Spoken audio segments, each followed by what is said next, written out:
원일이TV 122번째 이야기입니다. 휴일 아침에 느긋하고 편안하게 계신지 모르겠습니다. 예수님도 일요일에는 일하지 말고 쉬라고 하셨다는데 제가 일요일 아침에 드리는 이 메시지가 여러분께는 일로 받아들여지지 않기를 바라는 마음입니다. 그냥 여러분과 함께 생각을 공유하고 함께 고민해 보자는 겁니다. 지금 우리는 올바른 방향으로 가고 있는가? 살다 보면 뭐 잘하는 일 못하는 일이 있기 마련인데 방향 설정이 잘못되면 그건 낭패죠. 가다 보면 이 산이 아니었구나 깨달으면 그땐 너무 늦습니다. 나라 전체가 너무 큰 대가를 치르게 돼 있어요. 특히 우리 자식 세대, 미래 세대. 전 그거를 걱정하고 있는 겁니다. 그 방향타를 잡는 게 저는 정치라고 보는데 특히 집권 여당의 책임과 의무라고 생각합니다. 그런 측면에서 한가하고 느긋한 이 휴일 아침에 생각을 해보자는 거예요. 우리는 지금 올바른 방향으로 나아가고 있는가? 우리의 정치는 방향 설정을 제대로 하고 있는가? 그 믿음이 있으면 대다수 국민이 지지하겠죠. 그래서 여론조사는 수치보다 방향, 추세가 중요한 겁니다. 21대 국회 시작한 지 한 달 지났는데 민심의 기류가 바뀌었다. 변화가 확연합니다. 저만 느끼는 건 아닐 거고 여러분도 비슷한 느낌 갖고 계시리라 믿습니다. 국회를 압도적으로 장악한 더불어민주당 지지율이 40% 선 깨졌죠. 고공행진하던 대통령 지지율이 50% 아래로 꺾였습니다. 앞으로 반등한다보다는 더 추락할 거다. 추락의 속도는 더 빨라질 거다. 이 역시 저만 하는 예상은 아닐 겁니다. 왜 그럴까? 총선 압승으로 어떤 법안 처리든 못할 게 없죠. 국민이 힘을 몰아줬는데 왜 지지율은 떨어질까? 지난 일주일 눈에 보이는 현상 3가지하고 그 뒤에 담긴 민심의 정체를 발견을 합니다. 먼저 보이는 현상 첫 번째. 추미애 법무장관하고 윤석열 검찰총장의 충돌. 일단 날도 더운데 쳐다보고 들어보면 짜증납니다. 대다수 국민이 첫 반응이 그래요. 그래도 누가 더 잘못하는 것 같습니까? 라고 물어보면 여론조사 결과가 답을 해주죠. 추미애 법무장관을 향한 민심이 더 싸늘합니다. 그만큼 묻지마 지지층의 공세는 더 거칠어지고 더 험해졌어요. 조국 전 장관이 앞장을 섰습니다. 장관 지휘 거부는 위법이다. 검찰 파쇼다. 재판받느라고 정신이 없을 텐데 그 와중에 맹비난을 퍼붓고 있습니다. 파쇼라는 용어는 뭐 파시즘, 검찰 전체주의다 이런 뜻으로 주장하는 거는 알겠는데 용어 선택이 좀 특이하긴 합니다. 굳이 팥쇼라고 사이시옷을 중간에 넣었어요. 사이시옷을 유난히 많이 넣는 게 북한식 표현이긴 한데 일부러 그러는 건지는 모르겠습니다. 아무튼 전국의 검사장들을 팥쇼라고 했어요. 윤석열 총장의 사퇴를 반대하고 장관의 수사지휘가 부당하다. 재검토해달라. 이건 검찰 팥쇼다. 이 비난을 하고 있는 겁니다. 최강욱 열린민주당 대표 빠질 리 없죠. 윤석열 똘마니들 규합이다. 조폭 쿠데타다. 이 말에 적개심과 증오가 철철 묻어납니다. 추미애 장관은 검사장들을 향해서 이렇게 말했어요. 흔들리지 말고 올바른 길을 가라. 훈계를 했습니다. 9시간 마라톤 회의를 거쳐서 장관 지휘가 부당하다. 이렇게 결론을 낸 전국의 검사장들이 뭐라고 할지는 모르겠습니다. 원래 명분은 적폐청산과 검찰 개혁이었죠. 잘못된 법과 제도, 관행을 고치겠다고 했습니다. 그러려니까 일단 앞서서 잘못을 저지른 박근혜, 이명박 두 전직 대통령부터 감옥에 보낸 겁니다. 처벌의 잣대를 들이댔던 건 윤석열 검찰이었고요. 그런데 윤석열 검찰이 살아있는 권력의 잣대를 들이대니까 이 난리가 벌어지는 겁니다. 그러니까 이중 잣대일 수밖에 없는 겁니다. 법과 제도는 만인에게 평등해야 하니까 같은 잣대를 들이대면 우리 편도 다치니까 우리한테는 아예 들이대지도 말라는 거구나. 국민이 알아버린 겁니다. 이건 당초 추구했던 검찰개혁, 적폐청산과는 다른 겁니다. 여론조사 결과에 국민의 이런 자각이 반영됐을 거라고 보는 겁니다. 방향타를 잡은 정치인들하고 그 묻지마 지지층, 그 사람들만 정반대로 방향을 잡고 민심을 역행하려다 보니 애는 애대로 쓰고 힘은 힘대로 들고 답답할 겁니다. 민주당 지지율 하락하는 데는 그 영향이 클 것 같은데 걱정입니다. 두 번째 눈에 보이는 현상, 외교 안보 라인 교체. 박지원 국정원장 깜짝 발탁입니다. 아침에 눈 뜨면 문재인 공격부터 했던 미스터 문모닝이었죠. 정적도 필요하면 기용한다. 발상의 전환은 맞습니다. 사실 저는 박지원 국정원장보다 이인영 통일부 장관, 임종석 외교안보특보 그 기용에 더 눈길이 갑니다. 북한과 미국을 향해서 더 이상의 명확한 메시지가 있을까요? 한때 주사파 소리를 듣던 통일 지상주의자들이에요. 누가 뭐래도 남은 임기 대북정책 이대로 간다. 아니 더 간다. 할 수 없다고 포기했던 영역까지 가보겠다. 이런 의지라는 거 온 세상이 다 알 겁니다.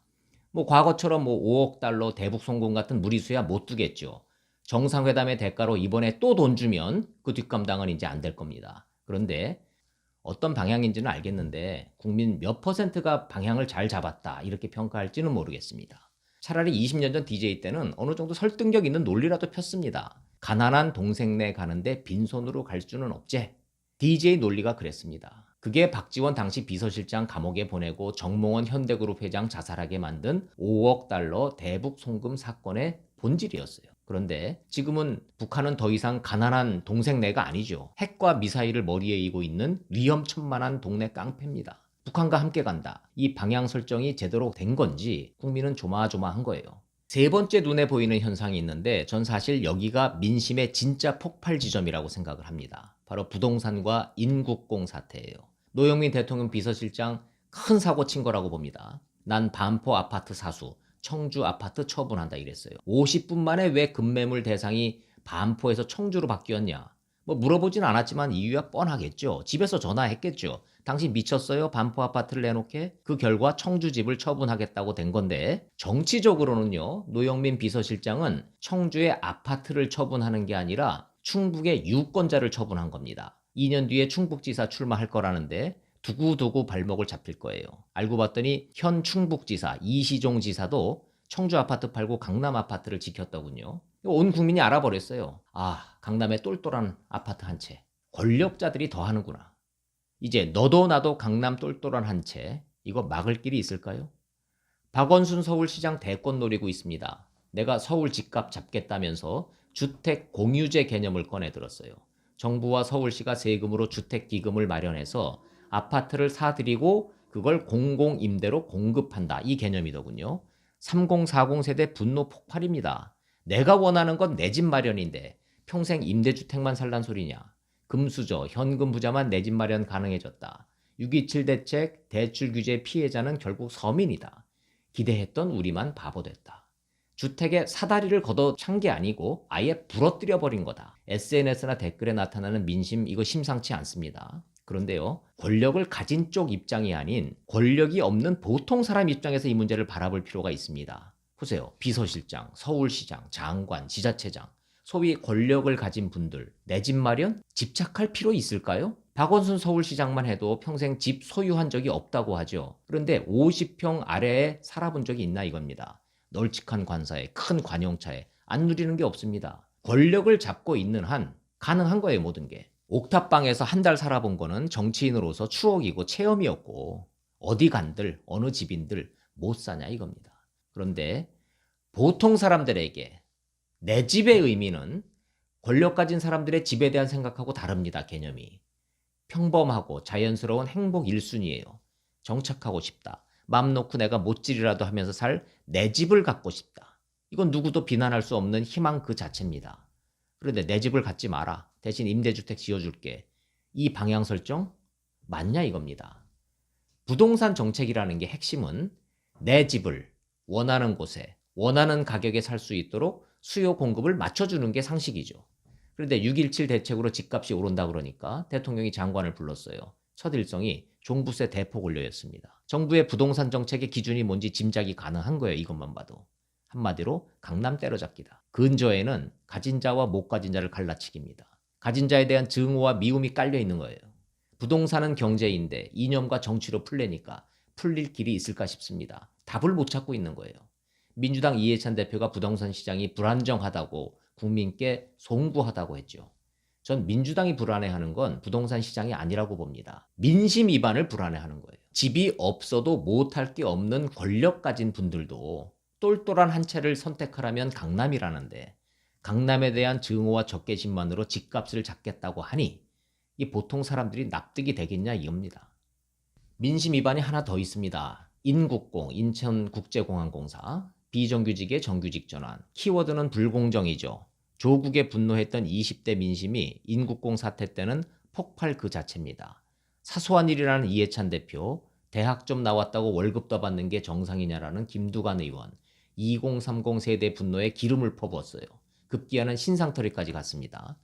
재산은 없는데 아들하고 딸을 영국에 중국에 유학 보낸 그 신공의 비결을 밝혀라.